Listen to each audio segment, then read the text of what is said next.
Oh, well, you never know. That might have been their kink. I mean, I'm not gonna kink shame, but that's pretty out there. Yeah, it's pretty brutal. For these sacrifices, how they would put them in the bogs, they wanted to make sure that these gifts, aka the sacrifices, would never return and that they would actually stay in the bog. So the bodies would be pinned at their, what they called final resting place, either by long withies, which is just like a flexible branch for binding, or, like how they use for basketry to make baskets and stuff. And then another way was to use a big wooden stake to actually hold them in place in the bog. And if that didn't work, that's when they would go the mafia route and use large rocks to put on the bodies to keep them in place. Okay. And when does and when did this happen? They say during the Iron Age of the medieval times. Okay. Man, we've come a long way, huh? Yeah. And this was, when I say Iron Age of medieval times, it's like 40 AD, like way back. So we definitely can, they still probably do that stuff. And I want that to be noted that Dan said that, okay? So if you're a Mafia member listening, Dan said that, not Aaron, Dan. Oh, they're giving away our secrets. Or Dan is. But no. I mean, it's pretty crazy the more you read into it. Which, I'm going to go over 2 of the bodies that they had found. I want to say they found more, but these are like the 2 popular ones. Okay. Now, the first one, I had to have Arnold help me learn how to pronounce it right. And I still cannot pronounce it right, because it is actually a Danish word, and I cannot speak Danish very well. But the first one was named Grabala. I think that's how it's said. Grabala. Arnold says it way better. He's probably laughing at this while listening to it, but whatever. Sorry, Arnold, I tried. But this body was an extremely well-preserved one from the Iron Age, which is about 2,200 years old. He was actually found by a couple of, I think they were called peat diggers, P-E-A-T. Okay. Which peat is also like turf.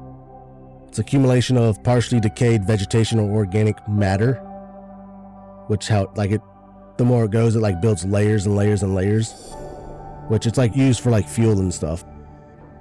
So they had farmers that actually went out into the bog and actually collected the stuff to use. And then they just happened to stumble across a real old body with his nipples cut off. Yeah, it was okay. In 1952, they were out there digging, and they pretty much came across about a meter deep into the peat something, and they were just like, oh, what is it? And then next thing you know, they're like, oh shit, it's a body, go get the cops. It's like, why is this man's nipples missing? Yeah. Let's cut open his stomach and see what's inside. Here, let me show you a picture. Oh God, not of the body. Do you have a picture of the body?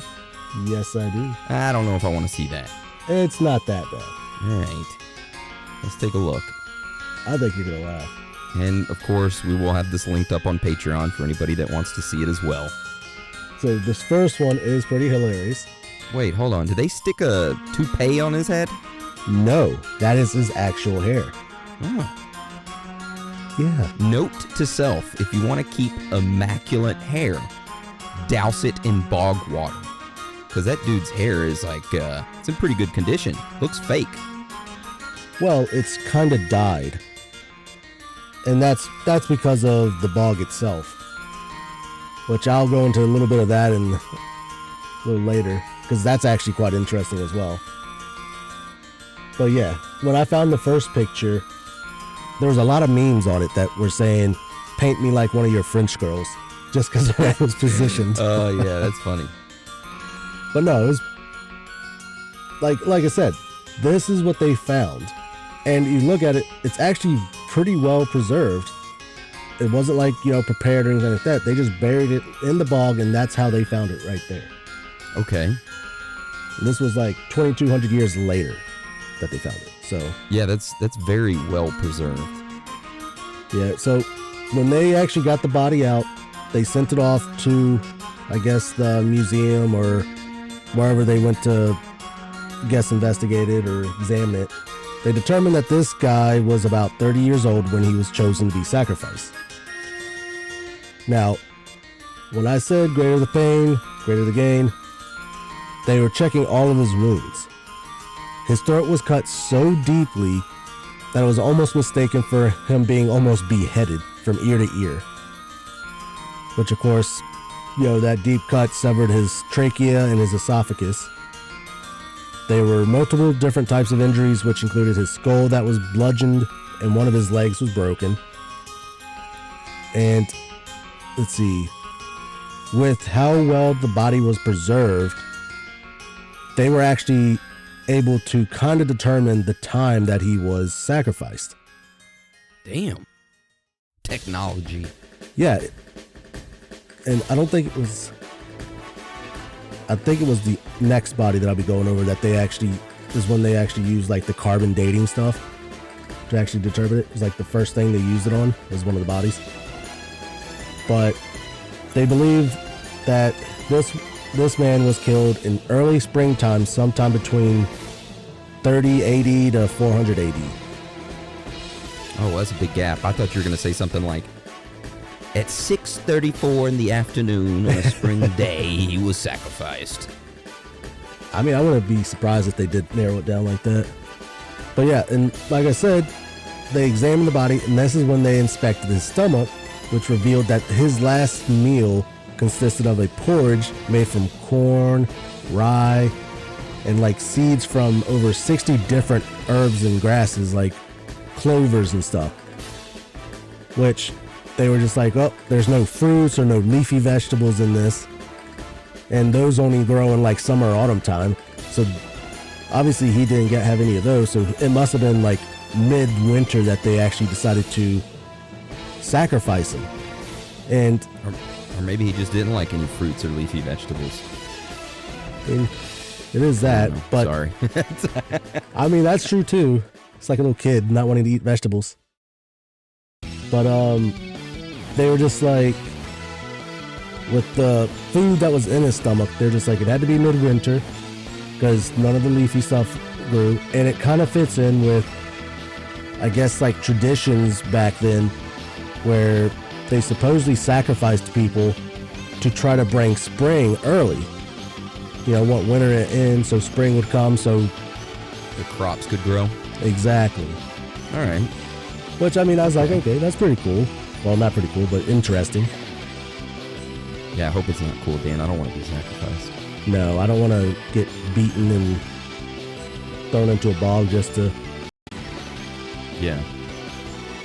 But no, so they believe he was sacrificed mid-winter to early spring so the crops would grow. But the main thing would be, that I said I was coming back to, would be the mummifying part, which is really interesting. So like I said, they found the body in 1952 under some peat. And the bogs were used for all kinds of things, like gathering clean water, like I said, peat for fuel, bog iron, which iron deposits form naturally in the bog stuff or whatever. And one of the main things the bog was used for was watering and seasoning of wood and timber, and also curing of leather. Which the curing of leather plays a huge part in this. That's what the body's skin looks like, a leather. It looks like one of those ladies that's suntanned for too long. That's messed up, Aaron. I mean, it's what it looks like. Hold on. Have you seen that suntan lady? There's actually a specific lady. Suntan lady. Suntan lady. Oh, yeah. She's known as the suntanned or tanning mom. Oh, goodness. Hold on. I got a picture of her right here for you. You got that saved on the computer already? Tanning mom. Well, now I do. I just had to look her up. Here we go. Go back on that document. Insert. Uh-oh. Or I can... There you go. Yeah. Don't they look similar? Very close, actually. Yeah. It's tanning mom. She must have visited the bog. All right.